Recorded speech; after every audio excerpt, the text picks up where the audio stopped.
Hi, I'm Donna Rhodenizer.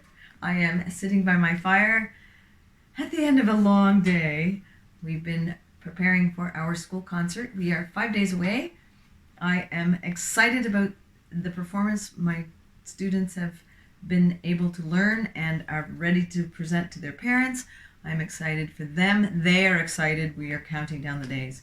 This is a process that started like 2 months ago for me. So way back in October, when everybody's thinking about Halloween and Thanksgiving and those holidays, I'm thinking about Christmas, and I'm making plans because I want every class to have a song that is great for them, that helps them to show what they are able to do, but is also an enjoyable experience for an audience to hear and see.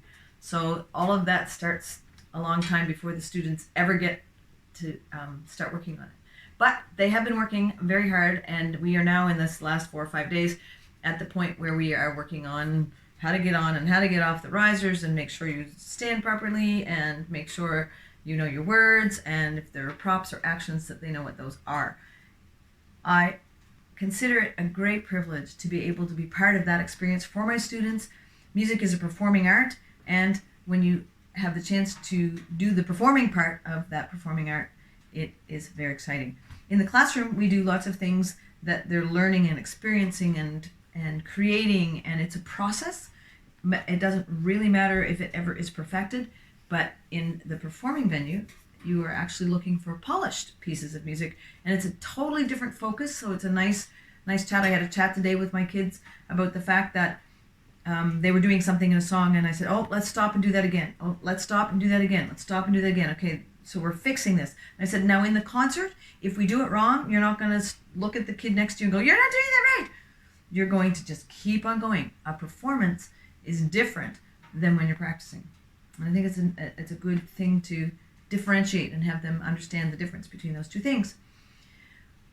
At our school, we're doing an afternoon concert and an evening concert. Again, I consider this a privilege to be able to present to as many parents as possible what their students, what their children are able to achieve.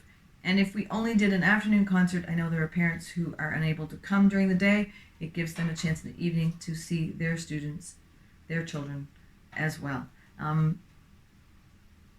It's only once a year, sometimes twice a year if I do a spring concert, and I have always done an evening concert. And I know the students like to come back in the dark. They think, "Oh my gosh, it's dark and we're at school," and that's kind of interesting. And I know there are some students who can't get back, or parents who can't, because of various reasons, can't get their children to an evening concert. But I do think it's an important thing to be able to offer that to those who can, and reach as many of our families and in the community as possible. So, as you approach your concert season, hopefully you have a chance to sit by a fire or relax or put your feet up, or at least have a little space for yourself in the midst of all that busy concert preparing. But remember to have fun. You are making musical memories with your students, and they are making musical memories for their families who get to come and watch their performance. So have a great day making music, and make music a great part of your day.